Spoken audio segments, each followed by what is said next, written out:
الحمد للہ وکفا والصلاة والسلام علی عبادہ الذین اصطفیٰ خصوصاً علی افضلہم وخاتم النبیین محمد الامین وعلی آلہ وصحبہ اجمعین.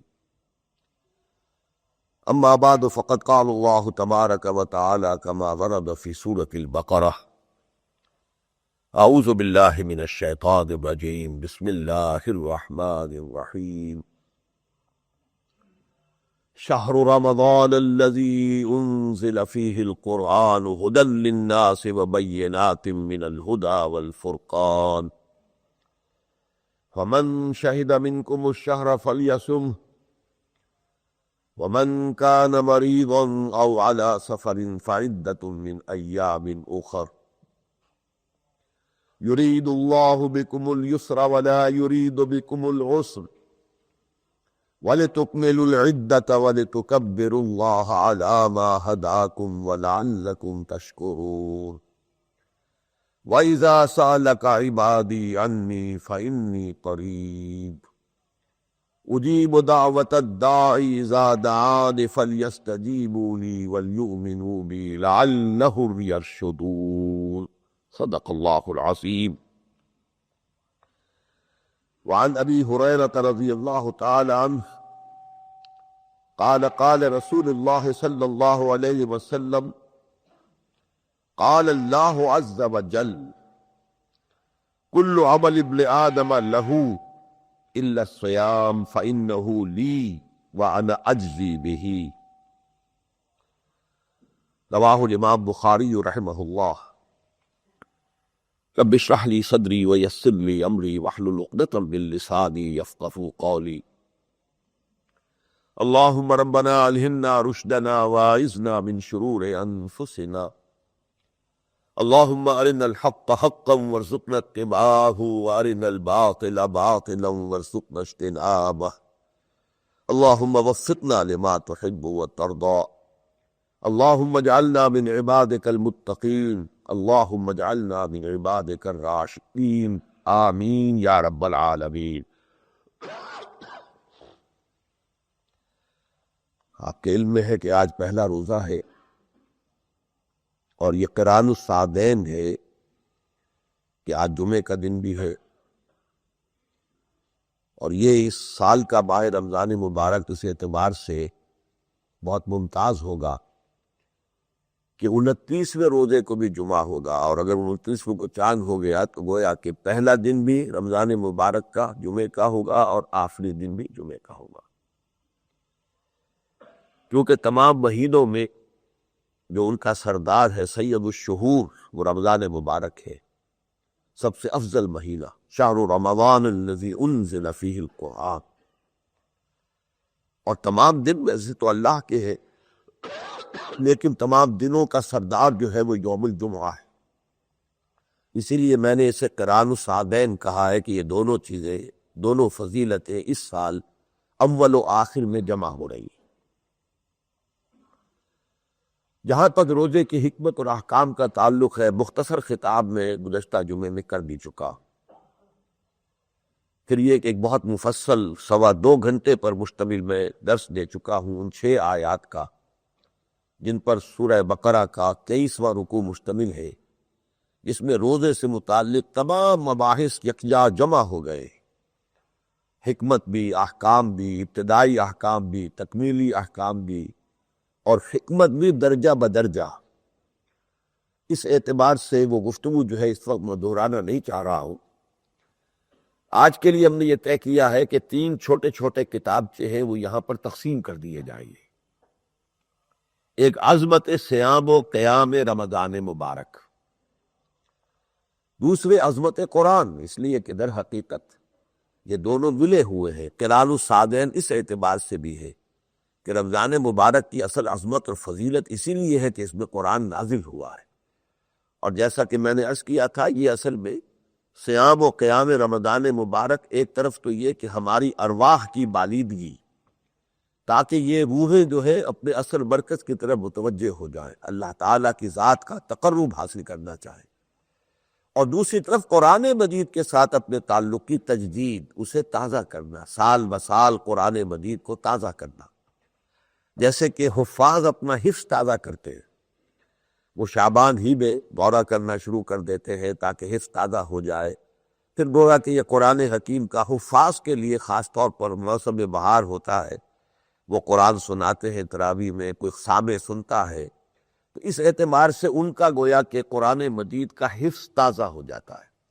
تو یہ تو ہوا خاص ان کا معاملہ، لیکن ہر مسلمان کا قرآن مجید کے ساتھ تعلق تازہ ہو جانا چاہیے، اس کا ذہنی رشتہ، اس کا قلبی رشتہ، اس کا روحانی رشتہ جو ہے قرآن حکیم کے ساتھ اثر نو مضبوط ہو جائے، تازہ ہو جائے۔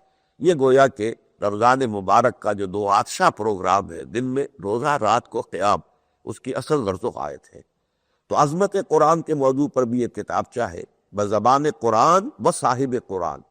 ایک تو عظمت قرآن مجید کی خود اللہ نے بیان فرمائی ہے قرآن حکیم میں، تو ظاہر بات ہے قدر گوہر شاہ دانت یا بدانت گوہری، جو ہیرے جواہرات کی جو قدر و قیمت ہوتی ہے وہ یا تو بادشاہوں کو معلوم ہوتی ہے جو ان میں کھیلتے ہیں، ان کو استعمال کرتے ہیں، بیچارے فقیر کو کیا پتا کہ اس کے ہاتھ میں کسی نے ہیرا رکھا ہے یا کانچ کا ٹکڑا رکھ دیا ہے، اسے تو کوئی پتہ ہی نہیں، فرق ہی نہیں۔ تو قدر گوہر شاہ دانت یا بدانت گوہری، یا پھر جو جوہری ہوتا ہے، جو بزنس کرتا ہے ان میں، وہ پہچانتا ہے کہ اس پتھر کی کیا قیمت ہے اور اس کی کیا قدر و قیمت ہے، یہ موتی کتنا قیمتی ہے، یہ ہیرا کتنا قیمتی ہے۔ اسی طرح قرآن مجید کی عظمت سے اصلاً تو واقف ہے صرف اللہ تعالیٰ، جس کا وہ کلام ہے، شہنشاہ ارض و سما۔ اس نے خود قرآن مجید ہی میں اپنے اس کلام کی عظمت کو مختلف مواقع پر بیان کیا ہے۔ میں نے بھی بعض مواقع پر وضاحت کی ہے، ایک آیت میں، پھر سورہ یونس کی 2 آیات میں، پھر سورہ رحمان کی 4 آیات میں، سورہ عبس و تولیٰ کی 6 آیات میں، پھر سورہ واقعہ کی 8 آیات میں، اور متفرق بھی، لیکن ایک تو یہ سینی بنتی ہے، ایک آیت سورہ حشر کی، 2 آیتیں سورہ یونس کی، 4 آیتیں سورہ رحمان کی ابتدائی، 6 آیتیں سورہ عبس کی، پھر 8 آیتیں سورہ واقعہ کی، یہ عظمت قرآن کے خصوصی مباحث۔ پھر یہ کہ قرآن کی عظمت جو بیان کی محمد الرسول اللہ صلی اللہ علیہ وسلم، انسانوں میں سب سے واقف ہو سکتا ہے عظمت قرآن سے وہ تو خود اللہ کا رسول، جن پر کہ وہ جو محبت وحی تھے، جن پر قرآن نازل ہوا۔ یہ کتاب کیا عظمت قرآن بزبان قرآن و صاحب قرآن، یعنی محمد الرسول اللہ صلی اللہ علیہ وسلم، اور پھر ایک چھوٹا کتابچہ قرآن حکیم اور ہماری ذمہ داریاں۔ یہ 3 کتابچے یہاں سب کو دیے جائیں گے۔ اس کی کوئی صاحب چاہے تو 10 روپے قیمت باہر لگا ہوگا، ایک وہ ڈبہ رکھا ہوگا، جو چاہے ڈال جائے، جو چاہے زیادہ ڈال دے، تاکہ ان کو چھاپ کر مزید جو ہے بڑے پیمانے پر تقسیم کیا جا سکے۔ لیکن کوئی شخص بھی یہاں یہ لیے بغیر نہ جائے، چاہے وہ اس کے کوئی پیسے دے اور چاہے نہ دے۔ یہ اس لیے ہے کہ یہ ماہ مبارک جو ہے، اس کی عظمتوں سے، اس کی برکتوں سے ہم کما حق ہو، فیضیاب ہو، مستفید ہو، اس کے لیے ذہنی طور پر تیار ہو، اس سے کسی سے واقف ہو کے تبھی معلوم ہوگا۔ آج کے لیے جو میری گفتگو کا موضوع ہے وہ ذرا ایک دقیق مسئلہ ہے، روزے کے بارے میں، جہاں اس کی عظمت اور اس کے احکام، اس کی حکمتیں، اس پر میں حدیثیں پچھلے جمعے میں بیان کر چکا ہوں۔ آج ایک خاص جو ہے معاملہ وہ حدیث قدسی کا ہے۔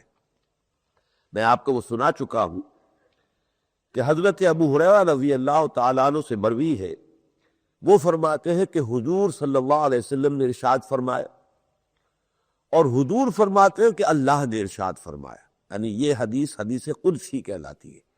قرآن تو نہیں ہے، وہ قرآن میں یہ موجود نہیں ہے، لیکن اللہ نے فرمایا ہے، تو یہ گویا کہ عام حدیثوں سے اس کا ایک برتر مقام ہے، حدیث قدسی، جس میں کہ حضور یہ فرمائے کہ اللہ یہ فرماتا ہے یا اللہ نے یہ فرمایا ہے۔ تو حضور نے ارشاد فرمایا، قال اللہ عز وجل، اللہ تعالیٰ نے جو بہت بلند و بالا ہے، بہت جلالت شان والا ہے، اس نے فرمایا کہ کل عمل ابن آدم لہو، انسان کا ہر عمل خود اس کے اپنے لیے ہے، اس کا سارا فائدہ، اس کی بھلائی اسی کو پہنچتی ہے، الا الصوم، الا الصیام، سوائے روزے کے، فإنہ لی، وہ خاص میرے لیے ہے، وَأَنَا أَجْزِي بِهِ، اور میں سب ہی اس کا بدلہ دوں گا۔ یہ تو بخاری شریف میں روایت آئی ہے، اور بخاری شریف ہی میں ایک اور روایت ہے کہ اللہ تعالیٰ یہ بھی فرماتا ہے کہ یترک طعامہ وشرابہ وشہوتہ من اجلی، میرا بندہ اپنا کھانا پینا، اپنی پیاس برداشت کرتا ہے، پینا چھوڑتا ہے، بھوک برداشت کرتا ہے، کھانا چھوڑتا ہے، اپنی جنسی خواہش کو ترک کرتا ہے، حالانکہ منکوحہ بیوی جائز طریقہ موجود ہے لیکن نہیں کرتا، من اجلی، میرے لیے، من اجلی کو نوٹ کیجئے، میرے لیے، ایک ہے میرے حکم سے، یہ تو ہم پڑھ چکے کہ اللہ تعالیٰ کے حکم سے ہم یہ کر رہے ہیں تو گویا کہ اس کے نتیجے میں ہمارے اندر تقویٰ پیدا ہو جائے گا، لیکن آج تو اس سے آگے کا لفظ ہے من اجلی، میرے لیے وہ یہ کام کرتا ہے۔ تو فرمایا الصیام لی وانا اجزی بہ، تو گویا کہ روزہ جو ہے وہ میرے لیے ہے اور میں خود اس کا بدلہ دوں گا۔ صحیح مسلم میں جو روایت یہ آئی ہے، یہی سے اعتبار سے آئی ہے کہ کل علم عمل ابن آدم، یہ جہاں سے الحسنۃ بعشر امثالھا الی سبعمائۃ ضعف، کہ انسان کی ہر نیکی جو ہے بندہ مومن کی، اس کو بڑھایا جاتا ہے، اس کے اندر اس کا اجر و ثواب جو ہے وہ کئی گنا کیا جاتا ہے، اور وہ یہ ہے کہ کم سے کم 10 گنا، لیکن 700 گنا تک بھی اجر ہو سکتا ہے۔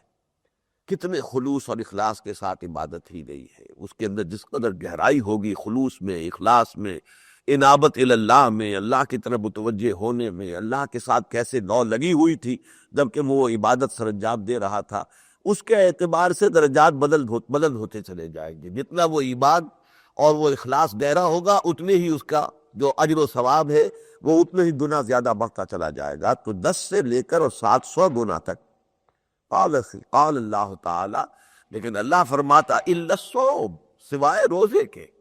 روزہ اس حساب کتاب میں آنے والی شے نہیں ہے، وہ 10 گنا یا 700 گنا نہیں، وہ اس سے بہت بالا و برتر ہے۔ فَإِنَّهُ لِي وَأَنَا أَجْزِي بِهِ، وہ تو میرے لیے ہے، میں اس کا بدلہ دوں گا۔ یَدَعُ شَهْوَتَهُ وَطَعَامَهُ مِنْ أَجْلِي، وہ میرے لیے اپنا کھانا پینا چھوڑتا ہے۔ تو اب آپ نے دیکھا کہ صحیح بخاری صحیح مسلم دونوں میں یہ حدیث ذرا سے لفظی فرق کے ساتھ آئی ہے، اور اس میں یہ ہے کہ اللہ تعالیٰ نے اس جو روزے کی عبادت ہے اسے خاص اپنی طرف منسوب کیا، یہ میرے لیے۔ حالانکہ جب ہم دیکھتے ہیں قرآن مجید میں تو ظاہر بات ہے ہمیں حکم ہوا ہے اقیم الصلاۃ لذکری، نماز قائم کرو میری یاد کے لیے، تو ظاہر ہے نماز بھی اللہ کے لیے ہوئی، کس کے لیے نماز پڑھتے ہیں؟ اب جب نیت باندھتے انی وجہت وجہی للذی فطر السماوات والارض حنیفا وما انا من المشرکین، اللہ کی طرف ہم نے رخ کیا ہے، اللہ کی نماز پڑھ رہے ہیں، لہذا وہ بھی اللہ کے حکم سے ہے، اقیم الصلاۃ لذکری۔ اسی طریقے سے اگر ہم کچھ خرچ کرتے ہیں تو ظاہر بات ہے وہ بھی اللہ کی رضا جوئی کے لیے خرچ کرتے ہیں، کوئی خیرات ہے، صدقات ہے، اللہ تعالیٰ کے لیے انسان خرچ کرتا ہے، اللہ سے اجر و ثواب چاہتا ہے۔ اسی طرح حج کا معاملہ ہے، فرمایا کہ للہ علی الناس حج البیت من استطاع الیہ سبیلا، یہ اللہ کا حق ہے بندے پر، بندے مومن پر، کہ وہ اس کے گھر کا حج کرے اگر اس کی استطاعت رکھتا ہے سفر کرنے کی۔ تو حج کس کے لیے؟ حج بھی اللہ کے لیے۔ حج مبرور اسی کو کہتے ہیں کہ جو خالص اللہ کے لیے کیا جائے، کوئی اس میں اور گرد و غائط شامل نہ کی جائے، اس میں کوئی ریاکاری نہ ہو، پھر یہ کہ وہ حج ادا کیا جائے تو اس میں تمام آداب جو ہے اس کے ملحوظ رکھے جائیں، کوئی کام بھی کہ جو حج سے مناسبت نہ رکھتا ہو، اس عظیم عبادت سے آدمی اس کا ارتکاب نہ کرے، وہ حج مبرور ہوگا۔ اور جائز کمائی سے اس نے جو مال تھا اس سے اس نے حج کیا ہے، کوئی حرام کے مال سے حج نہیں کر رہا ہے، تو حج مبرور جس کا کہ یہاں تک اجر بتایا گیا کہ 3 ہی اعمال ایسے ہیں کہ جن کے نتیجے میں انسان کی سابقہ پوری زندگی کے تمام گناہ معاف ہو جاتے ہیں، جن میں سے ایک ہے انسان کفر سے اسلام میں آئے۔ ظاہر بات ہے اس سے پہلے جو بھی گناہ اس نے کیے تھے حالت کفر میں کیے تھے، اب اس کا اسلام لے آنا سابقہ پوری زندگی کی جو اس کی سلیٹ ہے اس کو کلین کر دے گا۔ اب گویا کہ وہ آج ہی پیدا ہوا ہے، آج ہی سے اس کا حساب کتاب شروع ہوگا، پچھلے سارے گناہ معاف۔ اسی طرح خالص اللہ کے لیے ہجرت کرنا، اپنا گھر بار اہل و عیال کو چھوڑ کر اور اللہ کے دین کے لیے نکل جانا، یہ بھی دوسرا ایسا کام ہے کہ جس سے انسان کے سابقہ زندگی کے تمام گناہوں کی بخشش ہو جاتی۔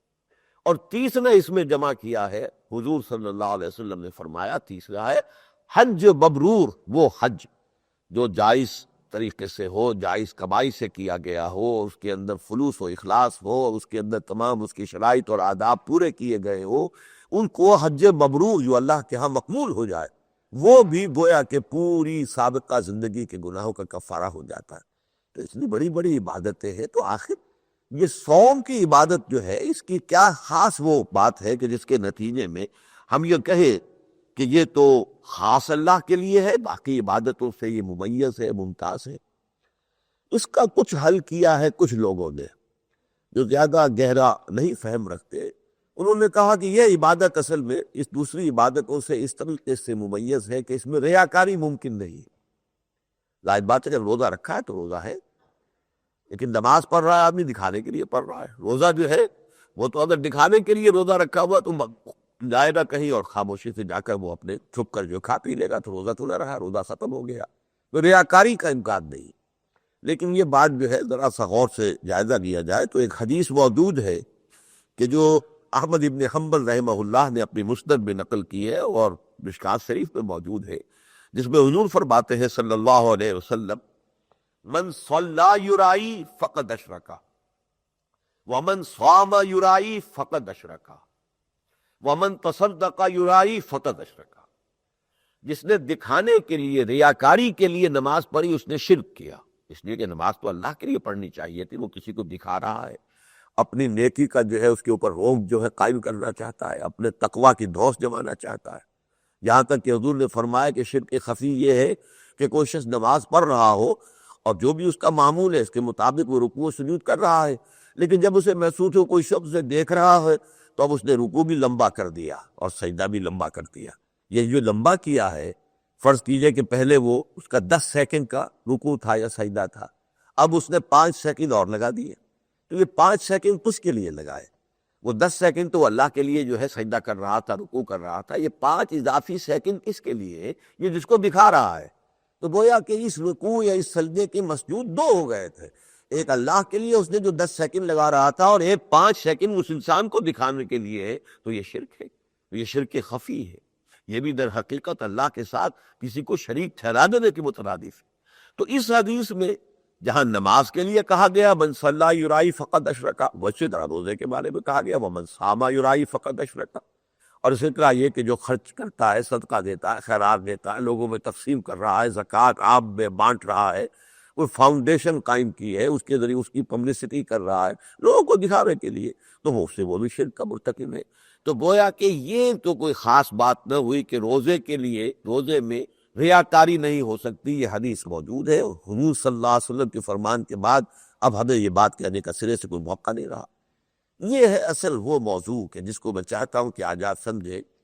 یہ بات نہیں سمجھ میں آ سکتی جب تک انسان کی جو اصل حقیقت ہے جسے قرآن بیان کرتا ہے، بیان ضرور کرتا ہے لیکن کرتا ہے خفی طور پر۔ یہ وہ علمی حقیقت ہے، گہری حکیمانہ حقائق ہے جن کو قرآن مجید نے گویا کہ بطرز جلی بیان نہیں کیا ہے، اس لیے کہ اس کی ایک حکمت ہے۔ قرآن مجید کے جو اولین مخاطب تھے وہ کوئی فلسفی لوگ نہیں تھے، حکیم اور دانا لوگ نہیں تھے، وہ تو عرب کے بدو تھے۔ وہاں تو لکھے پڑھے لوگ بھی معمولی یوں سمجھ لی گنتی کے ہوں گے کہ جن کو انگلیوں پر گنا جا سکے، نہ وہ پڑھنے والے نہ لکھنے والے، ان کا تو لقب ہی ہے امی، امی کہتے ہیں اس کو کہ جو جس نے پڑھا لکھا نہیں ہے، سیکھا نہیں ہے، کوئی دنیاوی علوم حاصل نہیں کی ہے۔ خود حضور کی جو ہے شان امی ہے، رسول النبی الامی، امی ہے، آپ نے بھی کوئی دنیاوی اعتبار سے کوئی تعلیم حاصل نہیں کی، لکھنا پڑھنا آپ نہیں جانتے تھے، اور پوری قوم جو ہے هو الذی بعث فی الامیین رسولا منہم، ان سب کو امیین کہا گیا۔ یہ تو انپڑھ قوم ہے، ان کے ہاں پڑھنے لکھنے کا، علم کا، اس کا رواج ہی نہیں تھا۔ اب ظاہر بات ہے قرآن مجید اتنی اونچی جو حقیقتیں ہیں فلسفیانہ اور اتنی گہری جو حقیقتیں ہیں جو حکیمانہ، ان کو اگر اس طریقے سے بیان کرتا تو ان کے لیے وہ ناقابل فہم ہوتی، وہ گویا کہ تکلیف بالا یطاق کا معاملہ بن جاتا کہ ایک آدمی پر وہ بوجھ ڈالنا جس کی اس کے اندر صلاحیت نہیں ہے، استعداد نہیں ہے، اور ظاہر ہے ایک آدمی پڑھتے ہوئے ایک جگہ رنگ جائے گا تو رک جائے گا پھر۔ وہ تو یہ ہے کہ قرآن نے یہ ایسا عجیب رکھا ہے، معجزے کی شکل ہے کہ قرآن میں سطح کے اوپر تو وہ چیزیں رکھی ہیں جن کو ہر شخص سمجھ لے۔ جیسے اگر سمندروں میں آپ کو معلوم ہے آئل ٹینکر جو ہے کوئی اگر وہ لیک کر جاتا ہے، اس میں سے اگر تیل جو ہے سمندر کی سطح کے اوپر بکھر جاتا ہے اور وہ لاکھوں ٹن ہوتا ہے، وہ معمولی تو نہیں ہوتا، ہزاروں ٹن، تو وہ سطح سمندر کے اوپر رہتا ہے، وہ نیچے نہیں جاتا۔ اب آپ دیکھیے سطح سمندر کے اوپر تو تیل ہے، اس کے نیچے پانی ہے، پانی کی گہرائی کا کوئی اندازہ ہی نہیں، کتنا پانی ہے، کئی میل جو ہے گہرائی ہو سکتی ہے سمندر کی اس جگہ پر۔ اسی طریقے سے قرآن مجید نے اپنی دو سطحیں رکھی ہیں، ایک اس کی سپرویشن جو سطح ہے اس کے اوپر اس نے اصل ہدایت اور اصل جو لوگوں کے لیے ہر انسان کو جو ضرورت ہے، چاہے وہ ان پڑھ ہو، چاہے پڑھا لکھا ہو، چاہے وہ عالم ہو، اور چاہے عامی انسان ہو، چاہے خاص انسان ہو، چاہے فلسفی ہو، چاہے حکیم ہو، اور چاہے عام ایک کاشتکار ہو، بندو ہو، مزدور ہو، جن چیزوں کی کہ ان سب کو ضرورت ہے انہیں تو سطح پر رکھ دیا، اور ایسا رکھا ہے کہ جیسے وہ تیل جو ہے پھسلواں ہوتا ہے کہ ایک آدمی عام سطح کا پڑھتا ہوا رکتا ہی نہیں، وہ سمجھتا ہے کہ میں سمجھ رہا ہوں اور وہ بات میں ہے، گزرتا ہوا چلا جاتا ہے بس۔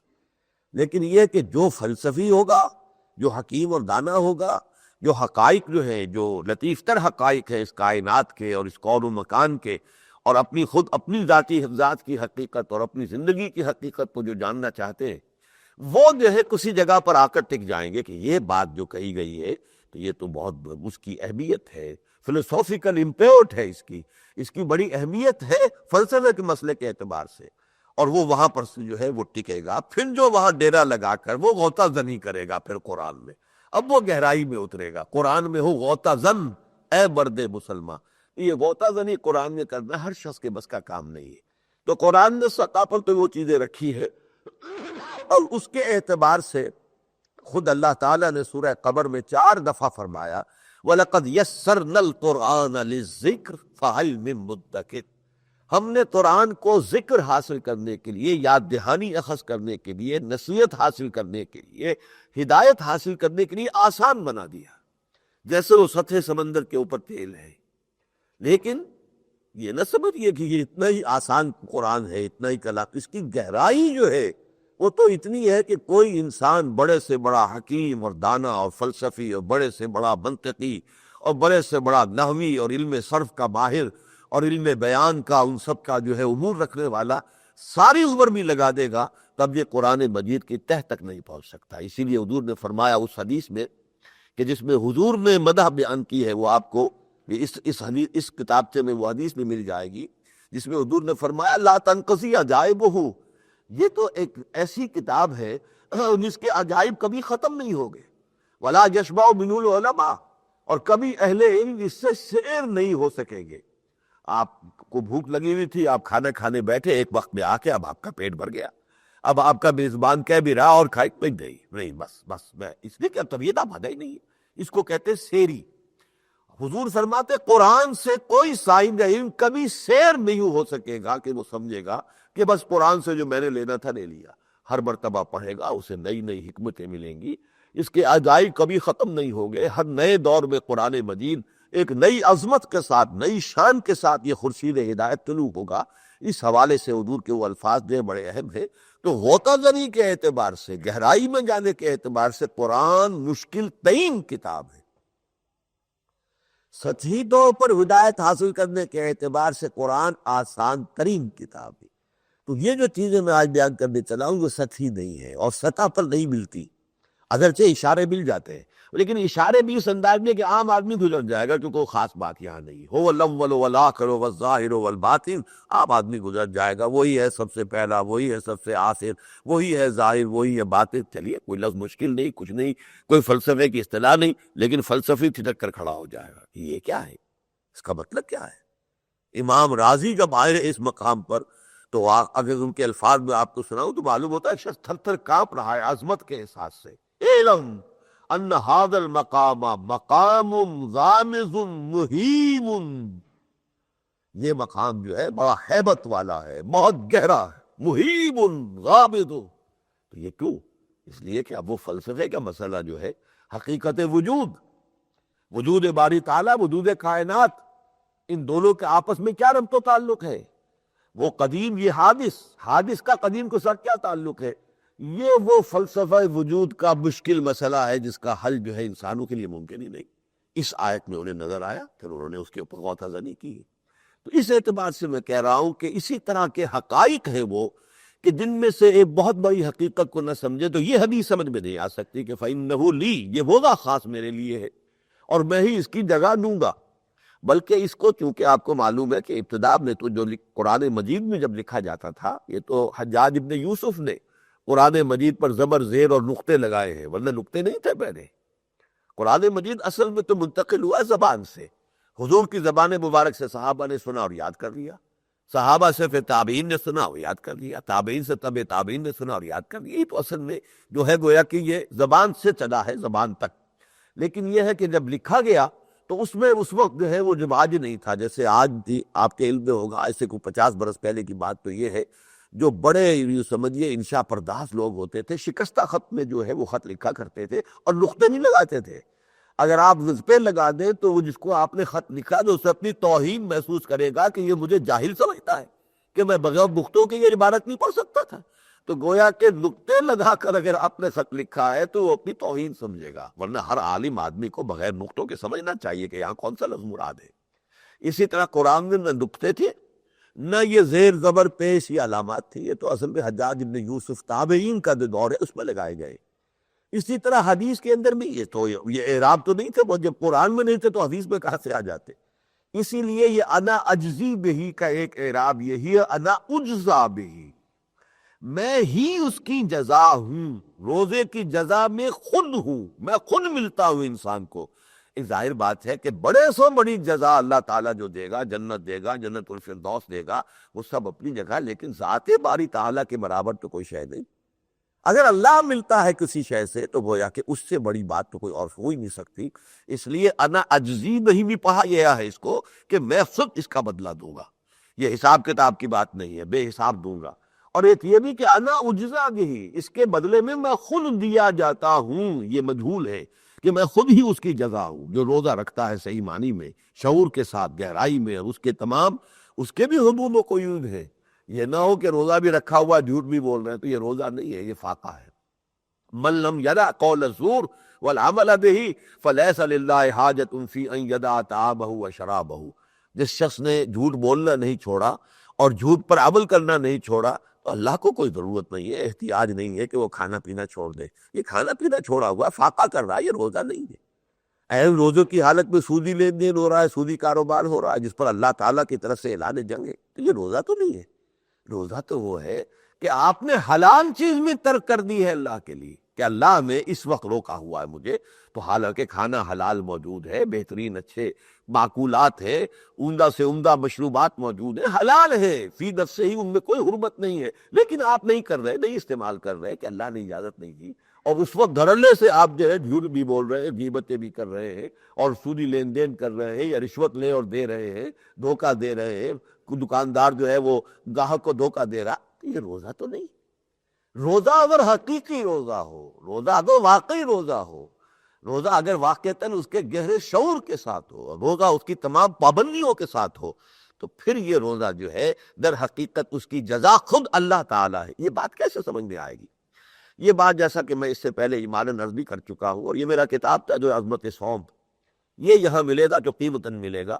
اور پھر میں نے اس موضوع پر اصل میں حال ہی میں ایک بہت مفصل تحریر لکھ دی ہے 70-80 صفحات پر مشتمل، کہ جس میں نے ایجاد و ابداع عالم سے عالمی نظام خلافت تک، یعنی یہ جو کریشن ہے اللہ کی، اس کے کیا مراحل ہیں، ان پر یہ میرا مضمون یوں سمجھیے کہ فلسفے اور سائنس کے، خاص طور پر بایولوجیکل سائنسز جنہیں ہم کہتے ہیں، ان کے جو سب سے اونچے مسائل ہیں ان پر اللہ کے فضل و کرم سے وہ جامع تحریر ابھی حال ہی میں میرے قلم سے نکلی۔ حکمت قرآن کا ایک مکمل شمارہ ہم اس پر شائع کیا، اب وہ کتاب کی شکل میں بھی ہے۔ تو عظمت صوم ہو یا وہ ایجاد و ابداع عالم سے عالمی نظام خلافت تک، تنزل اور ارتقاء کے مراحل، یہ دونوں کتابیں تو ملیں گی یہاں پر، تو قیمتاً ملیں گی۔ البتہ جیسا کہ میں نے عرض کیا، یہ 3 کتاب تھی، یہ سب کے لیے، ہر شخص جو ہے اس رمضان مبارک کے پروگرام کو سمجھے اور اس سے مستفید ہو، یہ سب تو تقسیم کر دیا جائے گا جیسا کہ میں نے عرض کیا ہے۔ وہ حقیقت کیا ہے؟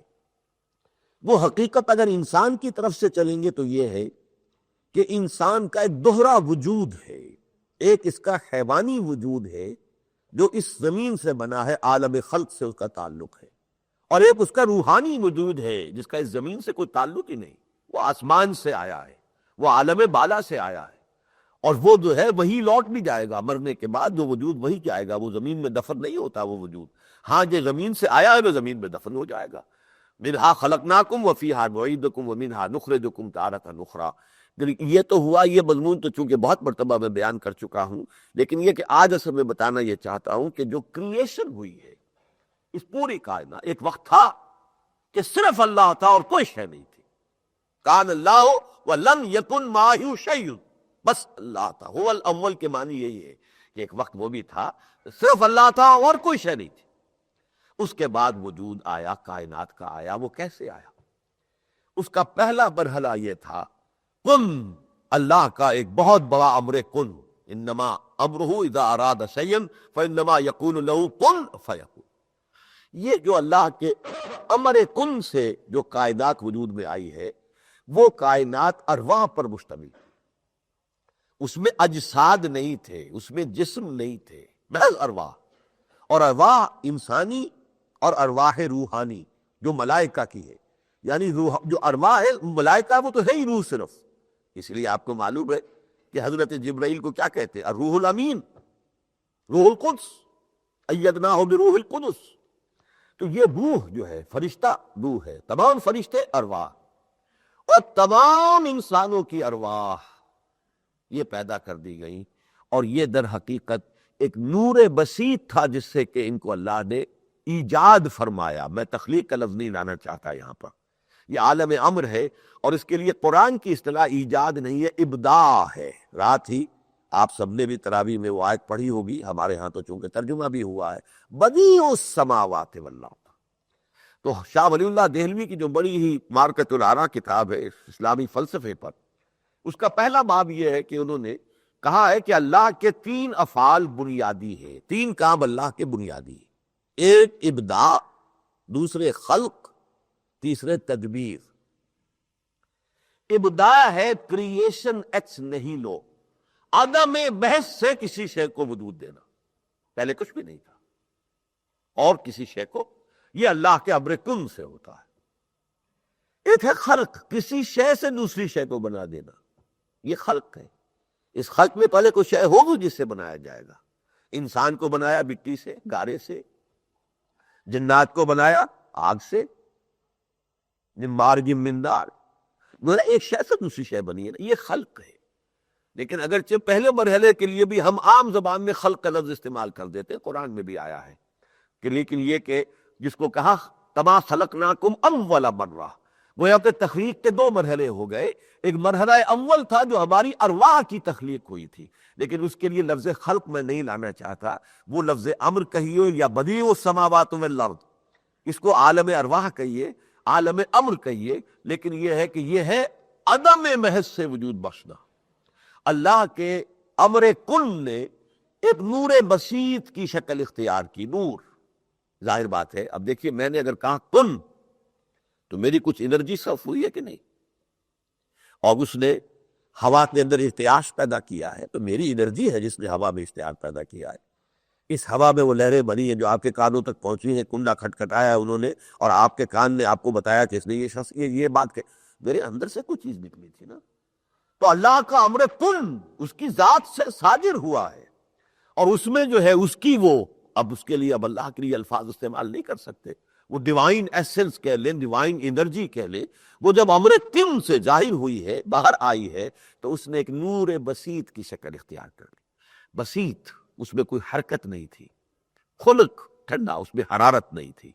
خلق اور بالکل غیر متحرک نور، ٹھنڈا خلق نور. اس نور سے فرشتے پیدا کیے، اس نور سے ارواح پیدا کی. اس کے لیے قرآن مجید میں چونکہ فرشتوں کے بارے میں نہیں ہے کہ کس چیز سے پیدا کیا، حدیث میں موجود ہے. مسلم شریف میں حضرت عائشہ صدیقہ رضی اللہ تعالی عنہ سے روایت موجود ہے کہ ان اللہ تعالی خلق الملائکۃ من نور، اللہ تعالیٰ نے فرشتوں کو نور سے پیدا. یہ وہ پہلا مرحلہ ہے. ابھی مادی دنیا کا وجود نہیں ہے، ابھی صرف یہ وہ نورانی دنیا ہے، نور ربانی ہے. اسی سے ارواح بنائی گئی، اسی سے فرشتے بنائے گئے. اسی لیے روح انسانی کو بھی نور کہا گیا ہے. حضور نے اپنی روح کو نوری سے تعبیر کیا ہے. اول ما خلق اللہ نوری. اگرچہ محدثین کے نزدیک یہ حدیث جو ہے یہ یعنی جہاں تک روایت کا تعلق ہے سند کے اعتبار سے قوی نہیں ہے، لیکن مصنف عبد الرزاق نے ایک اور حدیث موجود ہے کہ حضرت جابر رضی اللہ تعالیٰ عنہ نے حضور سے پوچھا اللہ تعالیٰ نے سب سے پہلے کیا چیز بنائی؟ سب سے پہلے حضور نے فرمایا نور و نبی کا یا جابر، نور و نبی ایک، اے جابر، بڑے محبت انداز میں محبت آمیز انداز، اے جابر تیرے نبی کا نور پیدا کیا اللہ نے سب سے پہلے، اور یہاں نور سے مراد روح محمدی، وہی نور جو ہمارے اندر بھی ہے، وہ روح ہے، ہمارا روحانی وجود ہے، غافل تنرا صاحب ادراک نہیں ہے نور تجلی بھی اسی خاک میں پنہاں، ایک نور بھی ہے اس میں۔ تمہارا خاکی وجود خاک سے آیا ہے، زمین سے آیا ہے، جسے کہ مغربی فلاسفہ نے بھی کہا ڈیوائن سپارک ہے انسان کے اندر، ڈیوائن سپارک، ایک شعلہ ملکوتی ہے انسان میں۔ یہ شعلہ ملکوتی کہاں سے آئے؟ زمین سے نہیں آیا، یہ آسمان سے آیا ہے۔ تو پہلا مرحلہ وہ ہے جس میں عالم امر جسے ہم کہیں گے، اور جس میں تخلیق ہوئی ہے ملائکہ کی اور جنات کی، ابھی فزیکل ورلڈ وجود میں نہیں آئی۔ وہ دوسرا مرحلہ ہے پھر، اور وہ ہے جس تک آج سائنس بھی پہنچ گئی ہے، جس کو بگ بینگ کے نام سے آج آپ جانتے، بگ بینگ کو بہت بڑا دھماکہ ہوا۔ وہ دھماکہ کیا تھا اور اس کے نتیجے میں کیا چیز وجود میں آئی؟ اسی نور کے ایک حصے میں دھماکہ ہوا ہے، اور اس دھماکے کے نتیجے میں ایسے چھوٹے چھوٹے ذرات، یوں سمجھیے کہ ایک نقطے کی جگہ پر بھی کروڑوں آ جائیں گے، فوٹونز، وہ وجود میں آئے، انتہائی گرم تھے، trillions degree of Fahrenheit and centigrade, crore ہاں درجے، ارب ہاں درجے جو ہے اس کی حرارت تھی، اور ان میں بڑی حرکت تھی، تیزی تھی، چل رہے تھے وہ بڑی حرکت کے ساتھ، ایک دوسرے سے بھاگ رہے تھے۔ یہ ہے آج کا نظریہ بگ بینگ کا۔ اس بگ بینگ سے جس کو ہم میٹیریل ورلڈ کہتے ہیں، ورلڈ آف میٹر نہ پیدا ہوئی، اس کو عالم خلق ہم کہیں گے۔ یہ جو پھر یہ ذرات ایک دوسرے سے بھاگ رہے تھے، جیسے جیسے وقت گزرا یہ ٹھنڈے بھی پڑنے شروع ہوئے، یہ جمع ہوئے تو ان سے ستارے بننے شروع ہو گئے، گیلیکسیز بننی شروع ہو گئی۔ یہ سارا مرحلہ جو ہے بگ بینگ کے بعد کا ہے، اور ظاہر بات ہے کہ سائنس بگ بینگ سے آگے جا ہی نہیں سکتی، کیونکہ سائنس جو ہے وہ تو میٹیریل ورلڈ کو ہی صرف انویسٹیگیٹ کر سکتی ہے، وہ میٹر کی تحقیق و تفتیش کر سکتی ہے، بیانڈ میٹر جا ہی نہیں سکتی، جس کو میٹا فزکس کہتے ہیں۔ فزکس اس میدان میں قدم رکھ ہی نہیں سکتی۔ وہ عالم امر جو ہے، وہ مرحلہ اول، وہ عالم خلق سے متعلق ہی نہیں ہے، وہ بگ بینگ سے پہلے کا ہے۔ ہماری ارواح جو ہے بگ بینگ سے پہلے پیدا ہوئی ہے، ہم تمام ملائکہ بگ بینگ سے پہلے پیدا ہوئے، اور یہ اتنی لطیف ہستیاں ہیں۔ اور چونکہ ابھی تک یہ میٹیریل ورلڈ وجود میں نہیں آئی، تو ٹائم کا کوئی کانسیپٹ نہیں تھا، اسپیس اینڈ ٹائم یہ بالکل یکجا تھے، ابھی کوئی وقت جو ہے علیحدہ نہیں تھا، جیسے آج بھی کہتے ہیں کہ اس وقت بھی یہ fourth dimension of the space ہے۔ آج جدید جو بھی آئنسٹائن کے بعد سے جو نیا دور شروع ہوا ہے علم طبیعیات میں، وہ کیا ہے کہ جیسے یہ 3 ڈائمنشنل اسپیس ہے جس سے تو ہم واقف ہیں، یہ کمرہ ہے، اس کی ایک لمبائی ہے، ایک ڈائمنشن ہو گئی، ایک چوڑائی ہے، یہ دوسری ڈائمنشن ہو گئی، ایک اونچائی ہے، یہ تیسری ڈائمنشن۔ 3 ڈائمنشنل اسپیس کے ہم جانتے ہیں چوتھی ڈائمنشن کون سی ہو سکتی ہے؟ اور یہ 3 ڈائمنشن جو ہے وہ آپ کونے میں دیکھیے تو گویا کہ یہ تینوں مل رہے ہیں ایک دوسرے سے، اور تینوں ایک دوسرے پر زاویہ قائمہ بنا رہے ہیں۔ لمبائی اور چوڑائی کے درمیان بھی زاویہ قائمہ ہے، لمبائی اور اونچائی کے درمیان بھی زاویہ قائمہ ہے، چوڑائی اور لمبائی کے درمیان بھی زاویہ جو ہے یہ اینگل موجود ہے، رائٹ اینگل۔ اب یہ سائنس یہ کہتی ہے، جدید ریاضی، time is the fourth dimension of space, اور وہ بھی ایسے ہو کہ ان تینوں پر وہ جو ہے رائٹ اینگل بناتی ہے، زاویہ قائمہ بناتا ہے۔ ہم تصور نہیں کر سکتے۔ چوتھی لائن کا تصور کیجئے آپ، چوتھی لائن جو بھی ہوگی اس کو کھینچیں گے تو 2 کے ساتھ تو زاویہ قائمہ بنے گا، تیسری کے ساتھ تو 180 کا زاویہ بن گیا، سیدھی اسٹریٹ لائن ہو گئی۔ آپ اس کی چوڑائی کو لمبا کر دیجئے تو پھر وہ لمبائی کے ساتھ اور اونچائی کے ساتھ تو زاویہ قائمہ بنائے گا، لیکن چوڑائی کے ساتھ تو اسٹریٹ لائن ہے، وہ تو 180 کا زاویہ بن گیا۔ تو معلوم ہوا کہ وی کانٹ امیجن، ہمارا تصور ہی نہیں ہے یہ، لیکن وہ کہتے ہیں ہمارا حساب کتاب بتا رہا ہے کہ ہے، اور وہ ہے، لیکن یہ کب ہوا ہے؟ یہ عالم خلق میں آ کر ہوا ہے، اس عالم امر میں ابھی وقت نہیں تھا۔ یہی وجہ ہے، نوٹ کیجئے، فرشتوں کو اور ارواح انسانیہ کو کروڑہا میل کا سفر کرنے میں بھی کوئی وقت نہیں لگتا، نو ٹائم انوالوڈ، نہ ان کی کریشن میں کوئی ٹائم لگا، فیکون کہا ہو جاؤ اور وہ ہو گئے، بس انسٹنٹینیوس کریشن۔ اور یہ کہ یہ فرشتہ ابھی یہاں ہے، ابھی عرش معلیٰ پر ہے، جبرائیل حضور کے پاس آئے ہوئے ہیں، کہاں سے آئے ہیں؟ عرش معلیٰ سے آئے ہیں، اور اللہ تعالیٰ کا پیغام لے کر آئے ہیں، کوئی وقت لگتا ہے اس میں؟ حالانکہ سورج کی کرن کو بھی ہم نوٹ کرتے ہیں کہ اتنا وقت لگ جاتا ہے یہاں آنے میں، اس سے زیادہ رفتار کا تو، لائٹ سے زیادہ رفتار کا تو ہمارا تصور نہیں کسی شے کا، لیکن یہ کہ وہ رفتار وقت تو لگتا ہے نا، لیکن یہ کہ اس میں کوئی وقت نہیں۔ اسی طرح روح ہے انسانی کے لیے کوئی وقت نہیں ہے، یہ بات بالکل صحیح ہے۔ ہو سکتا ہے روح محمدی اس وقت یہاں موجود ہو علی صاحب الصلاۃ والسلام، اور آن واحد میں وہ مدینہ منورہ میں ہو، کوئی عجیب نہیں۔ روح محمدی کے لیے، اور روح محمدی نہیں، عام لوگوں کی ارواح کے لیے، روح کے لیے کوئی ٹائم انوالو نہیں ہوتا۔ اسی طریقے سے فرشتے کے لیے کوئی ٹائم انوالو نہیں، وہ تو ٹائم ہی میں ہے، اسی فورتھ ڈائمنشن میں وہ ہے، لہذا ان کے لیے وقت کے صرف ہونے کا سوال ہی نہیں۔ وہ اس 3 ڈائمنشنل اسپیس سے تعلق نہیں ہے، نہ روح کا اور نہ اس فرشتے کا، بلکہ اس کا تعلق ہی 4th ڈائمنشن سے ہے، جو ہمارے لیے ان امیجنیبل ہے۔ اسی طریقے سے فرشتے کو بھی ہم امیجن نہیں کر سکتے، اور روح کو بھی ہم امیجن نہیں کر سکتے، لیکن روح ایک حقیقت ہے۔ اب یہ جو بگ بینگ ہوا اور اس سے وہ بڑے ذرات جو ہے بہت ہی نہایت گرم، جس کا میں نے کہا ٹریلینز ڈگری سینٹی گریڈ، اس کے بعد وہ ٹھنڈے پڑنے شروع ہوئے، تو اب یہاں سے ایک تنزل کا مرحلہ شروع ہوا۔ یہ تنزل ہے، پہلے ارتقاء بعد میں آئے گا۔ تنزل کیا ہے؟ اب یہ کرے ٹھنڈے ہونے شروع ہوئے، ان میں سے ایک زمین بھی تھی، وہ ٹھنڈی ہونی شروع ہوئی۔ جب ٹھنڈی ہوئی تو ایک شے سکڑتی ہے، اور ٹھنڈی ہوئی تو اس میں سے بخارات نکل کر باہر گئے۔ وہی بخارات ہیں جنہوں نے کہ فضا کی شکل اختیار کر لی، ایٹماسفیئر۔ اس میں جو ویسز تھی، پانی انہی سے بنا، یہ سب یہیں سے نکل رہا ہے۔ پانی کہاں سے آیا؟ زمین ہی سے بخارات نکلے تھے، زمین ہی سے آکسیجن اور ہائیڈروجن برآمد ہوئے، فضا میں جا کر ان کا ایسا تعامل ہوا کہ پانی بن گئے، اور پانی برسا۔ ہزاروں برس تک بارش برستی رہی، برستی رہی، برستی رہی، زمین پر سوائے اس کے کچھ نہیں تھا، چونکہ سکڑ گیا تھا کرسٹ۔ ٹھنڈا ہوتی کوئی شے تو سکڑتی ہے، کہیں اونچائی کہیں نیچائی۔ جو اونچائی تھی وہ پہاڑ ہو گئے، اور جو نیچائی تھی وہاں پانی بھر گیا بارش کا، وہ سمندر بن گئے۔ اسی لیے قرآن مجید میں ایک جگہ آتا کان عرشہ علی الماء، اس وقت اللہ کی حکومت پانی پر قائم تھی۔ اس زمین میں سوائے پانی یا زمین کے اور کچھ تھا ہی نہیں، یا پہاڑ نظر آ رہے ہیں اور یا سمندر ہے، اور کچھ بھی نہیں۔ تو یہ تنزل ہوا۔ اس تنزل کے بعد پھر یہاں سے اب ارتقاء کا مرحلہ شروع ہوا۔ یہ سمندر کے ساحل پر دلدلی علاقے وجود میں آئے۔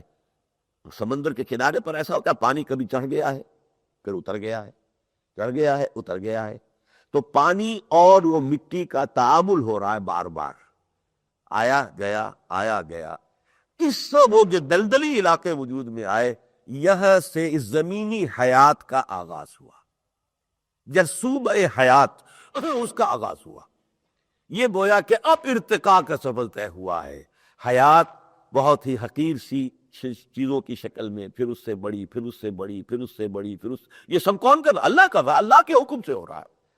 اگر تو ہم کہیں گے یہ سن بخود ہو رہا ہے تو یہی کفر ہے، یہی شرک ہے، یہی الحاد ہے۔ اگر ہم کہیں کہ یہ اللہ کی مرضی، اللہ کے کرنے سے ہو رہا ہے، تو یہی ایمان ہے۔ بس فرق تو اتنا ہی ہے، مردی اور نامردی قدم فاصلہ دارت، فرق کیا ہوتا ہے اس میں؟ جیسے یہ کہ ایک شخص کہتا ہے بارش اللہ برساتا ہے، میں بھی کہتا ہوں، وہ بھی کہتا ہے، ایک عام جو ہے دیہاتی وہ بھی کہتا ہے۔ لیکن فرض کیجئے کہ آج سے کوئی 100-200 سال پرانا کوئی دیہاتی بیچارہ، وہ سمجھتا ہوں کہ بارش اللہ کیسے برساتا ہے، شاید کوئی بڑی سی مشق ہے جس کو لے کر چھڑکاؤ کرتا ہے، وہ کیا پتا، اس کا یہ تصور ہو سکتا ہے، اس کے علاوہ اس کا تصور کہیں جا ہی نہیں سکتا۔ اگر وہ یہ سمجھتا کہ یہ چھڑکاؤ اللہ کر رہا ہے تو بس ٹھیک ہے، توحید تو ہو گئی نا۔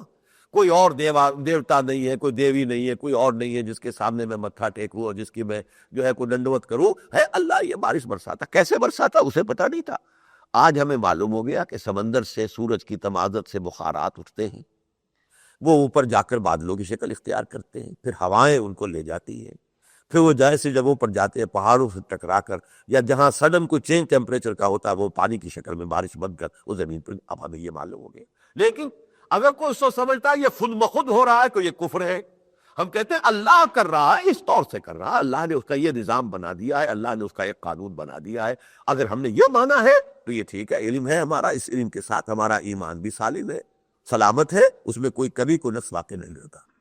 لیکن یہ ارتقاء حیات کے مراحل ہے، گزرے ہیں، اور سب سے زیادہ تفصیل سے تو امام ہمارے ہاں جو ہے امام ابن مسکوہ نے بیان کیے، پھر مولانا روم نے بڑی تفصیل سے مثنوی کے اندر یہ ارتقاء کے مراحل بیان کیے، وہ میرے اس کتاب کے اندر وہ اشعار بھی میں نے دے دیے ہیں، یہاں تک کہ آخری ارتقاء کا مرحلہ آیا اور انسان، لیکن انسان کا حیوان وجود میں آیا، حیوان انسان، ارتقاء کے ذریعے سے حیوان انسان وجود میں آ گیا، جس کو بایولوجیکل اصطلاح میں کہتے ہیں ہومو سیپینس۔ اب یہاں وہ روح آدم جو وہاں تھی اس کور سٹوریج کے اندر، جو ارواح کو پیدا کر کے اور سلا دیا گیا تھا، اب کور سٹوریج میں رکھ دیا گیا ان کو، وہاں سے یہ سارا سفر جو ہے اب یہاں وہ روح آدم جو وہاں تھی اس کور سٹوریج کے اندر، جو ارواح کو پیدا کر کے اور سلا دیا گیا تھا، اب کور سٹوریج میں رکھ دیا گیا ان کو، وہاں سے یہ سارا سفر جو ہے جو تنزل کا اور تم اس کے بعد ارتقاء کا کروڑہا برسوں میں یہ سفر مکمل ہوا، تب وہ حیوان آدم جو ہے وجود میں آیا، اس میں پھر آدم کی روح پھونکی گئی، تو یہ آدم علیہ السلام بن گئے، اور آدم علیہ السلام بن کر مسجود ملائک قرار پائے، تمام فرشتوں کو حکم دیا گیا کہ ان کے سامنے سجدہ کرو، فسجد الملائکۃ کلھم اجمعون، تو سجدہ کیا فرشتوں نے سب کے سامنے مل کر۔ یہ ہے عظمت اس روح آدم کی، اس حیوان آدم کی یہ عظمت نہیں ہے، حیوان تو جیسے اور حیوان ہوتے ہیں ویسا ہی حیوان تھا، لیکن اس کو جو یہ مقام ملا ہے کہ وہ اب خلیفۃ اللہ فی الارض ہے، اور یہ ہے تو اس کا مقام یہ کہ مسجود ملائک ہے، اشرف المخلوقات ہے، وہ اس روح کی بنیاد پر ہے۔ 2 دفعہ آئی ہے یہ آیت قرآن مجید میں کہ فرشتوں سے اللہ نے کہا تھا فَإِذَا سَوَّيْتُهُ وَنَفَخْتُ فِيهِ مِن رُوحِي، جب میں اس آدم کا حیولہ تیار کر لوں، اس کی نوک پلک سوار دوں، یہ سارے کریشن اور خلق کے مرحلے سے گزر کر اور یہ وہ ہومو سیپینس کے مرحلے تک آ جائے، اور پھر میں اس میں اپنی روح میں سے پھونک دوں، فَقَعُوا لَهُ سَاجِدِينَ، تو گر پڑنا اس کے سامنے سجدے میں۔ یہ ہے در حقیقت اس کائنات میں تخلیق کے 2 مراحل، اور اسی سے یہ حقیقت کھلتی ہے۔ بہت سے حقائق ایسے ہمارے دین کے، اگر ان چیزوں کو ہم نہیں مانتے تو سمجھ میں نہیں آتے۔ چنانچہ قرآن مجید میں ہے کہ تمام انسانوں سے اس دنیا میں بھیجنے سے قبل ہم نے عہد لیا تھا، الست بربکم قالوا بلی، کن سے لیا تھا؟ اب مولانا اسلائی صاحب، میں ان کا احترام کرتا ہوں، قدر کرتا ہوں، میں نے ان سے بہت کچھ سیکھا ہے، میں ان کا چاہے براہ راست جو ہے رسمی طور پر شاگرد کبھی نہیں رہا، لیکن میں نے ان سے بہت استفادہ کیا ہے، نظم قرآن کے حوالے سے بہت کچھ جو ہے وہ میں نے ان سے سیکھا، لیکن یہ کہ وہ لکھ گئے ہیں اس مقام پر، یہ عہد انسان کے وجود میں آنے سے قبل عالم غیب میں لیا گیا۔ میں نے کہا مولانا یہ میری گفتگو باقاعدہ کہ وجود ہی میں نہیں آئی شہر، اس سے عہد کیسا؟ ایک دم بوچکے سے ہوئے۔ میں نے کہا جو شے وجود میں نہیں آئی اس سے عہد کون کر رہا تھا، کس نے کیا ہوا ہے؟ آپ بتائیے تو صحیح نا۔ آپ کا یہ جملہ میں نے یہ الفاظ کہہ دیے اسے کہ یہ تو معمل ہے، بے معنی ہے، ایک شے وجود میں ہی نہیں آئی اور اس سے آپ عہد لے رہے، کیسے عہد لے رہے، کس سے لے رہے؟ میں نے کہا اس کو یوں ہونا چاہیے تھا کہ یہ عہد اجساد انسانیہ کی تخلیق سے قبل عالم ارواح میں ارواح انسانیہ سے لیا گیا۔ اب بولے ہاں ٹھیک کہتے ہیں، لیکن مان تو نہیں تھی کہ ٹھیک کہتے ہیں، اب بدقسمت اسے وہ ترمیم نہیں کی ہے، تفسیر میں تدبر قرآن میں اب بھی وہی چھپ رہا ہے، اس میں جو ترمیم اور تصحیح ہو جانی چاہیے تھی وہ مجھ سے مان گیا تھا کہ ہاں تمہاری بات ٹھیک ہے کہ واقعتاً یہ انسان کے وجود میں آنے سے پہلے عالم غیب میں لیا گیا، تو یہ تو بالکل موبل جملہ ہے۔ آپ کہیے کہ یہ اجساد جو ہیں، جسم، انسانی جسموں کی تخلیق سے قبل یہ تو ہوا ہے نا، وہ سارا تنزل ہوا ہے جس کو مرزا عبد القادر بیدل کہتے ہیں ہر 2 عالم خاک شد تا بست نقش آدمی۔ پہلے تو خاک تک تنزل ہوا ہے، کہاں وہ ذرات کہ جن آگ بدولہ تھے، جن کے اندر کے trillions of degrees of Fahrenheit اتنی حرارت تھی، کہاں وہ ٹھنڈے ہوتے ہوتے ہوتے ہوتے خاک ٹھنڈی بن گئی۔ یہ تنزل ہے، یہاں تک تنزل ہوا ہے وجود کا، تو پھر آدمی کا نقش شروع ہوا ہے، پھر حیات اس زمین کے اوپر جو حیات ہے، حیات دنیاوی، اس کا جرثومہ شروع ہوا ہے، جس نے لاکھوں سال کے بعد جو ہے وہ ہومو سیپینس کی شکل اختیار کی ہے، اور اب وہ روح آدم اس میں پھونکی گئی۔ اس کو میں نے قرار دیا یہ تاج پوشی ہوئی ہے، اس کائنات میں جشن منایا گیا ہے، تاج پوشی ہوئی ہے۔ جیسا کہ 7 جگہ قرآن مجید میں یہ آیا ہے مضمون، 7 جگہ، 6 مکی صورتوں میں اور 1 سورہ بقرہ میں جو مدنی صورت ہے، کہ ہم نے تمام فرشتوں کو حکم دیا وَإِذْ قُلْنَا لِلْمَلَائِكَةِ اسْجُدُوا لِآدَمَ فَسَجَدُوا إِلَّا إِبْلِيسَ، 7 صورتوں میں ذکر ہے۔ اس قدر اہم معاملہ ہے کہ معلوم ہو جائے کہ انسان کا مقام کیا ہے۔ وہ تو خلیفۃ اللہ ہے، تمام فرشتے اس کے تابع ہیں، اس کا حکم مانتے ہیں، اس لیے کہ اس کائنات کا تو سارا معاملہ جو ہے، ہر چیز کے اوپر کوئی نہ کوئی فرشتہ مامور ہے۔ ہم کوئی حرکت کر ہی نہیں سکتے جب تک کہ اس فرشتے کی جو ہے ہمارے ساتھ تعاون نہ ہو، ہمارا حکم نہ مانے۔ میں نے ہاتھ اٹھانا چاہا، اٹھا لیا، معلوم اس کے اندر کتنی forces of the nature involved ہیں، اور یہ سب کے سب کنٹرول ہے بائی دی اینجلز۔ تو وہ اگر اجازت دیتے ہیں تو میرا ہاتھ اٹھتا ہے، ورنہ نہیں اٹھ سکتا۔ اس حوالے سے یہ تمام ہمارے تابع کیے گئے۔ اب روزے کا، رمضان کا جو معاملہ جو ہے وہ یہ ہے کہ یہ جو ہمارا روحانی وجود ہے، چونکہ اس کا منبع اور سرچشمہ ذات باری تعالیٰ ہے۔ یہ دوسری بات ہے کہ ہم غافل ہیں، ہمیں اس کا احساس ہی نہیں ہے، ہم اس کی طرف متوجہ ہی نہیں ہیں۔ ہم نے اپنے وجود حیوانی ہی کو وجود سمجھا ہوا ہے، اسی کی دیکھ بھال ہے، اسی کی سیوا ہے، اسی کی ضرورتیں پوری کر رہے ہیں، اسی کے تقاضوں کی تکمیل میں لگے ہوئے دن رات۔ اس روح کو تو ہم بھول ہی گئے۔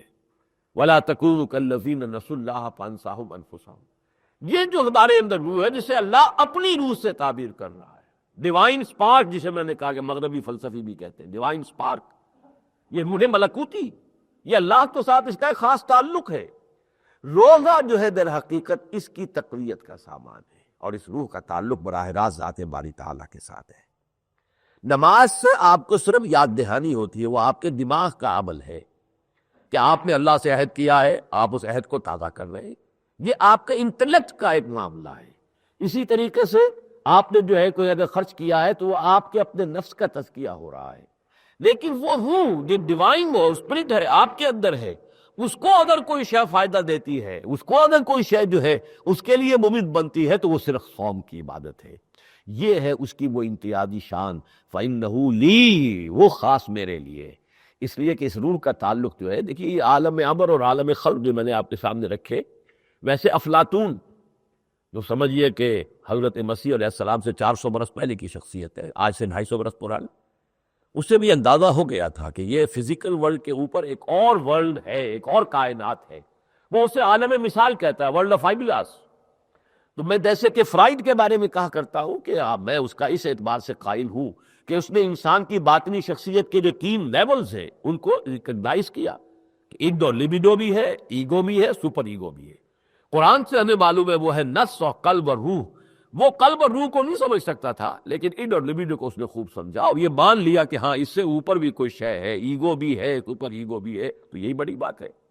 تو افلاطون نے اگر یہ بات سمجھ لی کہ یہ جو فزیکل ورلڈ نظر آ رہی ہے یہ تو اصل میں اس کی کوئی حقیقت نہیں ہے، اصل تو ایک ہے انویزیبل ورلڈ جو اس سے بالا تر ہے، وہ ہے ورلڈ آف آئیڈیاز، عالم امثال۔ تو ہمارے ہندو بہت سے حکماء نے اسی عالم امثال کو لے لیا اور لے کر چلتے رہے، حالانکہ اس کے لیے لفظ ہونا چاہیے عالم ارواح ہے، عالم امر، وہ عالم ارواح ہے، یہ عالم خلق ہے۔ اس عالم خلق کے اندر جنات ہیں، انسان ہیں، حیوانات ہیں، جو بھی کچھ ہے، یہ کرے ہیں، یہ جو بھی گیلیکسی، یہ سب عالم خلق سے ان کا تعلق ہے۔ عالم خلق میں حیات، یہ حیات ارضی، حیوانات، جمادات، نباتات، حیوانات انکلوڈنگ انسان، یا پھر جنات جو بنائے گئے آگ سے۔ باقی یہ کہ اس عالم امر سے متعلق یا تو فرشتہ ہے یا روح انسانی ہے۔ تو یہ روح انسانی جب آ کر انسان کے جسد میں ڈال دی گئی تو دونوں عالم جڑ گئے۔ میرے وجود میں عالم خلق بھی ہے، میرا حیوانی وجود عالم خلق سے آیا ہے، لیکن میری جو روح ہے، میرا روحانی وجود وہ عالم امر کی شے ہے۔ یہی بات قرآن میں ایسی کہی، خلقتہ بیدی، میں نے اس انسان کو اپنے دونوں ہاتھوں سے بنایا۔ اب دونوں ہاتھوں سے کیا مراد ہے؟ آپ آدمی گزر جائے گا کہ تشبیہ ہے، بس استعارہ ہے، جیسے کوئی شخص بڑے اہتمام سے کوئی کام کرے، دونوں ہاتھوں لگا کے کام کرتا ہے، لیکن یہاں یدیہ سے مراد کیا ہے؟ الا لہ خلق والامر، یہ 2 عالم ہے، عالم خلق، عالم امر، اور میں نے انسان کو جو بنایا ہے تو ان دونوں عالموں کو جمع کر کے بنایا ہے۔ عالم خلق سے اس کا حیوانی وجود ہے اور عالم امر سے اس کا روحانی وجود ہے۔ یہ ہے وہ مقام اصل میں، جیسا کہ میں نے عرض کیا، میرے یہاں کتابچہ عظمت صوم، اس گفتگو کے بعد وہ مشکل ہے ذرا مضمون کے اعتبار سے، سمجھنا اس کا آسان نہیں ہے۔ اسی طرح وہ جو دوسرا میرا کتاب کہا گئی ہے، ایجاد و ابداع عالم سے عالمی نظام خلافت تک، جو آخری سٹیج ہونی اس کریشن میں کہ پوری اس دنیا کے اندر نظام خلافت قائم ہو جائے گا، یہ اس کے کتنے تنزلات کے مراحل ہیں، کتنے ارتقاء کے مراحل ہیں، وہ بھی میری کتاب آج یہاں ہے، وہ تو آپ کو ملے گی قیمتاً۔ لیکن یہ 3 کتابچے جو ہر شخص کو ہم چاہتے ہیں کہ وہ پڑھے، احمت صیام و قیام رمضان مبارک، قرآن حکیم کی عظمت بزبان قرآن و صاحب قرآن، قرآن مجید کی عظمت جو خود قرآن نے بیان کی، یعنی اللہ تعالیٰ نے بیان کی، اور جو اللہ کے رسول نے بیان کی، اور پھر یہ کہ قرآن مجید کے ضمن میں ہماری ذمہ داریاں کیا ہیں۔ یہ جو رمضان چکے میرے نزدیک یہ قرآن کے ساتھ اپنے تعلق کی تجدید کا مہینہ ہے، تو ہم چاہتے ہیں کہ یہاں کا ہر نمازی یہ تینوں کتابچے تو لے کر جائے اور ضرور پڑھے، خواہ وہ پیسے نہ دے سکے، یہ سب کو دیے جائیں گے، وہ لیتے جائیں، اور میں صرف یہ سمجھیے کہ اس کا معاوضہ یہی ہے کہ آپ پڑھیں، سمجھیں، کوئی بات سمجھ میں آ جائے دوسروں کو بھی سمجھائیے۔ باقی جو حضرات اس کی قیمت دینا چاہیں وہ 10 روپے، وہ ڈمبا رکھا ہوگا، کسی سے مانگا نہیں جائے گا، وہ اس میں ڈال دے، جو زیادہ پیسے ڈالنا چاہے 100 روپے ڈالے تاکہ مزید چھپوا کر ان کو آپ کیا جا سکے۔ باقی عظمت صوم اور یہ کہ وہ جو ایجاد دائے عالم جو فلسفے کے موضوع پر اور جدید سائنس کے موضوع پر، میرا یوں سمجھیے کہ وہ آخری میرا ذہن جہاں تک پہنچ پایا ہے، میں نے اسے اب ضبط تحریر میں لے آیا ہوں، وہ آپ کے سامنے ہے۔ یہی ہے متاع فقیر، یہی ہے ساقی متاع فقیر، میرے قافلے میں لٹا دے اسے۔ میں نے آج تک جو کچھ سوچا سمجھا قرآن مجید کی حکمت اور فلسفے کو جس حد تک بھی سمجھ پایا ہوں، میں نے اسے اپنے اس کتاب کے اندر جمع کر دیا ہے۔ اب چند باتیں میں کہہ رہا ہوں جو اس وقت کے حالات ہیں۔ پہلی بات تو یہ کہ چیچنیا میں جس طرح کی بے رحمی اور سفاکی کا معاملہ روس کر رہا ہے، اب گروزنی پر اب ان کا جو ہے گھیرا تقریباً مکمل ہو گیا ہے، اور انہوں نے حکم دیا ہوا ہے جو نکل سکتا ہو نکل جائے، ورنہ سب تہس نہس کر دیں۔ دور مدور جنگ سے وہ کترا رہے، لڑنا نہیں چاہتے، انہیں معلوم ہے کہ وہ مسلمان مجاہد جو اندر ہے، جنہیں وہ ٹیررسٹ کہتے ہیں اور دہشت گرد کہتے ہیں، ہم نہیں لڑ سکتے ان سے۔ وہ تو موت کو گلے سے لگانے کے لیے بےتاب ہوتا ہے، وہ کہ شہادت جو ہے اس کے لیے مقصود و مطلوب ہے، لہذا کون انسان اس سے لڑ سکتا ہے؟ لہذا وہ کیا کر رہے ہیں، دور سے بیٹھے ہوئے جتنی چاہے یہ بمباری کر دیں گے، اس کے اوپر جو بھی اپنے شیل پھینک رہے ہیں، تباہ تو تقریباً کر دیا ہے گروزنی کو، لیکن یہ کہ اب ان کا جو فیصلہ ہے کہ ہفتہ ہے آخری دن، جو نکل سکتا ہو نکل جائے یہاں سے، باقی وہاں مریض پڑے ہوئے ہیں، بوڑھے ہیں، ان کے نکلنے کا کوئی سوال نہیں، ورنہ انہوں نے کہہ دیا ہے کہ ایسی بمباری ہوگی کہ کسی ایک کو بھی زندہ نہیں چھوڑے۔ یہ کام ہو رہا ہے 20ویں صدی کے اختتام پر۔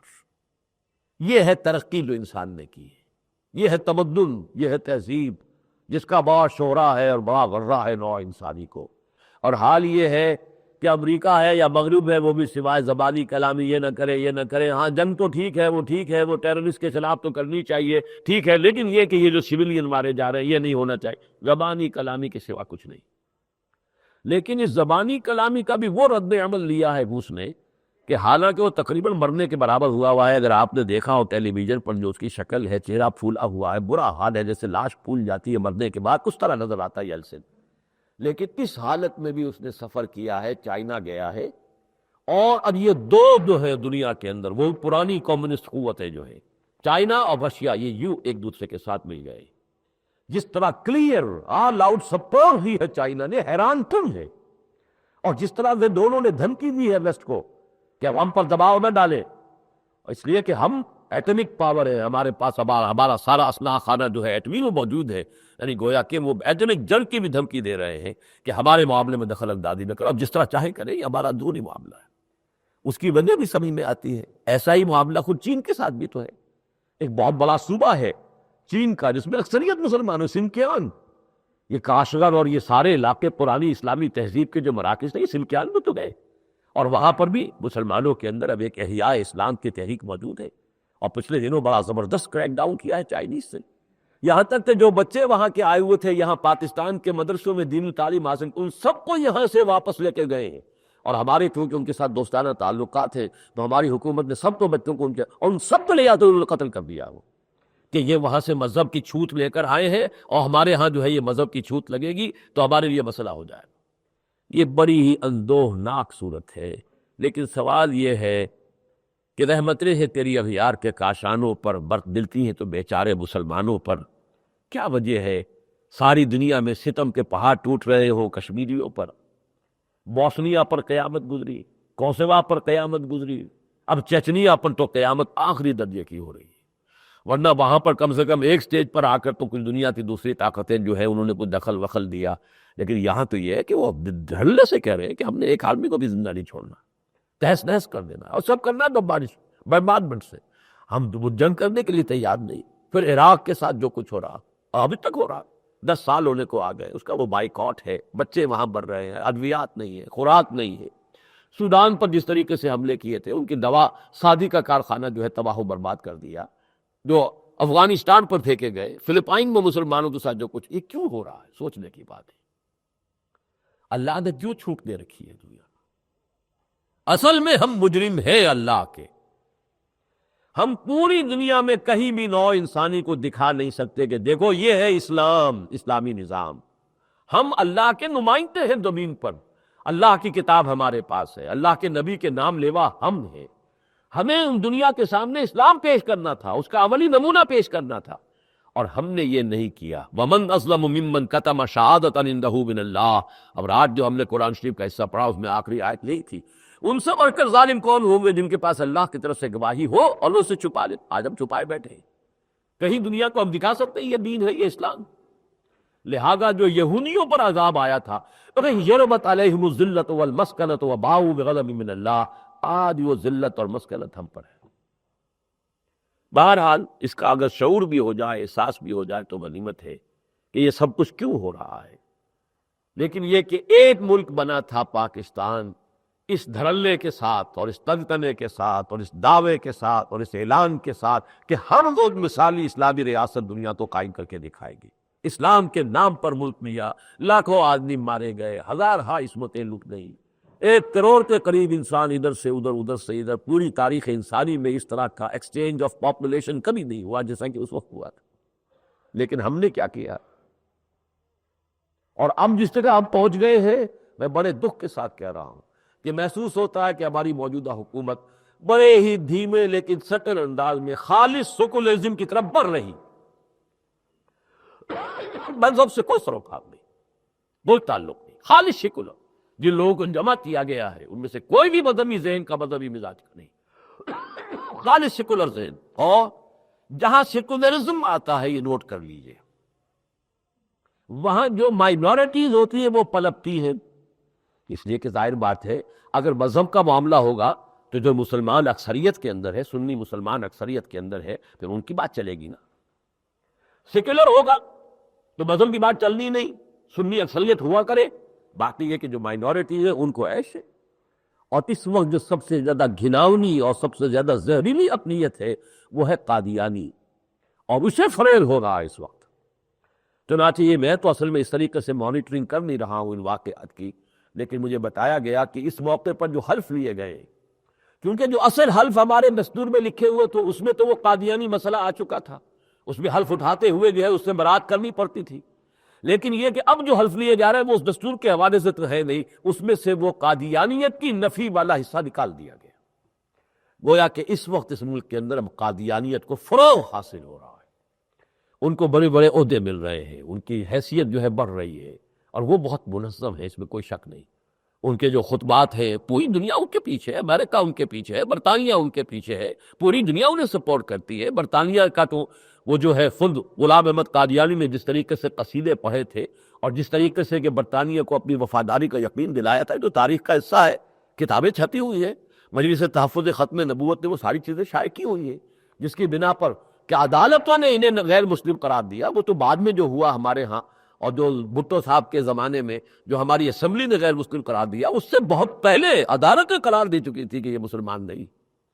لیکن اس وقت یہ ہے کہ ان کو فروغ حاصل ہو رہا ہے، یہ زہریلی قادیانیت جو ہے۔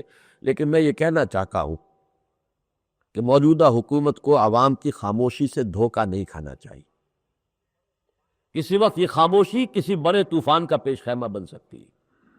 یہ چیزیں اگر زیادہ بڑھی اور اس کا تو رد عمل عوام میں ہوا تو مذہبی قوتیں یہاں پر چاہے کوئی مثبت کام کرنے کے لیے ان کے اندر زیادہ صلاحیت نہ ہو، لیکن اس قسم کے معاملات پر پھر وہ عوام کو جو ہے اٹھا کر میدان میں لا کر کھڑا کرنے کی ان کے اندر بڑی صلاحیت موجود ہے۔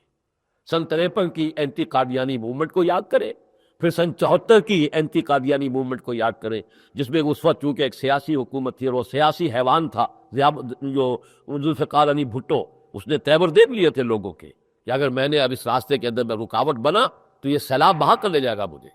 حالانکہ وہ سیکولر ذہن کا آدمی تھا، اسے کیا تعلق مذہب کے ساتھ، لیکن یہ کہ وہ چونکہ تھا سیاستدان، عوام کی رگ پر اس کا ہاتھ تھا، جانتا تھا، لہذا اس نے وہ سارا عمل جو ہے کروایا اور جو ہے پارلیمنٹ کے ذریعے سے، اور ان کو غیر مسلم قرار دلوایا گیا. تو موجودہ حکومت بھی ظاہر بات ہے کہ چاہے وہ فوجی مارشل لا نہیں ہے، لیکن فوجی حکومت کہلانے کے ناطے کچھ عوام خاموش ہیں، ابھی کچھ منتظر بھی ہے، جتنا کچھ احتساب یہ کر لیتے ہیں کیا یہ واقعتاً عوام کو کوئی ریلیف دے سکتے ہیں کہ نہیں دے سکتے. ابھی تو عوام کی حیثیت ویٹ اینڈ سی کی ہے، لیکن یہ زیادہ دور نہیں رہا کرتی. کوئی بہت بڑا کارنامہ تو وہ دندگان کے ضمن میں بھی سامنے ابھی تک نہیں آیا، اور یہ کہ بڑا سے بڑا کارنامہ یہی آ رہا ہے کہ صاحب فلاں کلب نے بھی ریشیڈولنگ کر دی ہے، فلاں کلب نے بھی 1 سال کے لیے ہمیں سانس لینے کا موقع مل گیا ہے. گویا کہ وہ IMF ہو یا ورلڈ بینک ہو یا جتنے بھی یہ کلب ہیں قرض دینے والے، گویا کہ ان کے تو ہمیں رہنا ہی ہے، ان کے فطرات کا نخچیر تو بننا ہی ہے، ان کے ساتھ تو جڑے رہنا ہی ہے. لیکن یہ خاص طور پر پہلو جو ہے، اگر یہ صورتحال زیادہ نمایاں ہوئی تو یہ یقیناً پھر بہت خطرناک رد عمل عوام میں سے اٹھ سکتا ہے. عالمی سطح پر میں آپ کو یہ بھی یاد دلاتا ہوں کہ ایک زمانے میں عیسائی مشنریز جو ہیں انہوں نے یہ کہنا شروع کیا تھا کہ ہم 21ویں صدی میں انڈونیشیا کو عیسائی بنا چکے ہوں گے. ان کا وہ دعویٰ اس حد تک تو کامیاب نہیں ہوا، لیکن ایک ایک کر کے آپ دیکھ رہے ہیں کہ انڈونیشیا کے جزیروں کے اندر اب وہ تیمور میں ایسٹ تیمور خالص جس کو کہا جاتا رومن کیتھولک کرسچن حکومت کاری ہو گئی.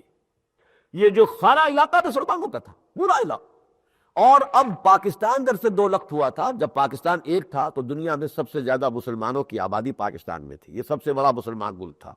جب پاکستان 2 حصے میں تقسیم ہو گیا تو پھر انڈونیشیا دنیا کا سب سے بڑا مسلمان ملک تھا، جس میں اکثریت مسلمانوں کی اور سب سے بڑی تعداد. اب اس کا جو حشر کر رہے ہیں، اب وہ ایچ اے کے اندر بھی وہی بات شروع ہو رہی ہے.